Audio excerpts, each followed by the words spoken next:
saline देई पूरा रखुछन side में देखि बाथरूम में जेतरे सता रेफर कर कटन नहीं जा कटन नेला बेटी उठी पारे एटा बसला पारे आ फिर डॉक्टर आसी सालाइन दोचंदी सेटा टोटल ये होनी तमे खाली गप्पा मामा भाई के गए बापू जा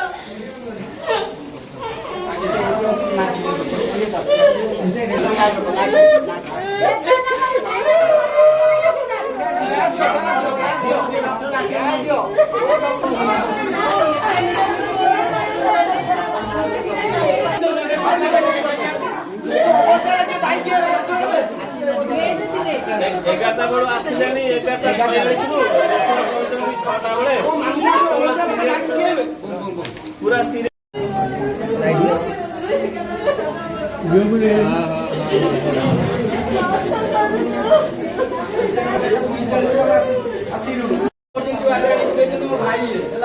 कौन से डॉक्टर गोटे ना सालाइन गोटे लगे कहीं भी ना ब्लड एवं निडिल खसीगला डाकिला कहीं तो सुनना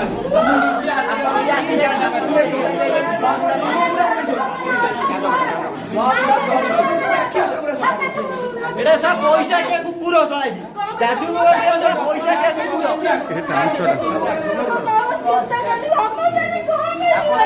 ब्लड में पड़ी छे कौन मंगली कहले कटक नेबे जानो नहीं कि जानो ध्यान नहीं कैसे दो सुन दो सीधे पैसा जानो भाई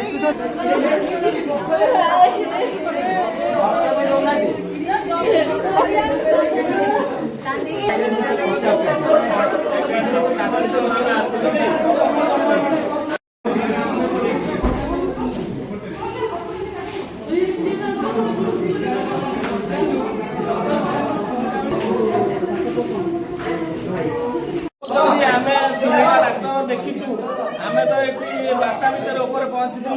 से जदी देखिचु ता भीतर हम सेटारे रेफर करले तमे कटक ले जाओ कि कोनोसी प्राइवेट हॉस्पिटल से ले जाओ पेशेंट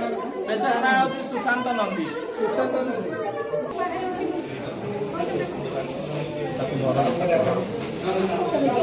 एई बडा मु आनी के एई भाई रखी जे एई भाई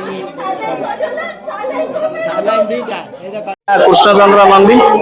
आमर सान भाई जे मेडिकल आसते ना सुशांत नंदी आम 11:46 रु आसिलु आमको बेड भी मिल नथिले आम तले सेटू आम बेड पाई नथिलु तले बेडशीट पकईलु नर्स दीदी आमको खाली सालाइन आउ इंजेक्शन देकी रखीले सार 5:58 आसिले आमको कहले आम रेफर करदेबु कटक आम पारिबु ना तमर हूँ सुगार कमी जाऊँगी सब बेले आम से 5:58 6:10-15 भितर एठिक आनिया भितर पेसेंट आमर एत सीरीयस होगा जहाँकि आम कटक नवाई असक्षम हलु एठी से माने कहले ना ऑक्सीजन आउ सालाइन एठी लगा जाऊ तापर आपण नेकी जिवे कटक ता भितर आमर सान भाई सुशांत नंदी डेथ हो गला एपर्यंत भी आमको ठीक से कहून था डेथ हो ये डॉक्टर अवहेला जेहेतु आम कि आम चाहूँ आम भाई भल हो जाऊ आमको रेफर कर दिया शीघ्र आम कटक हो कि ना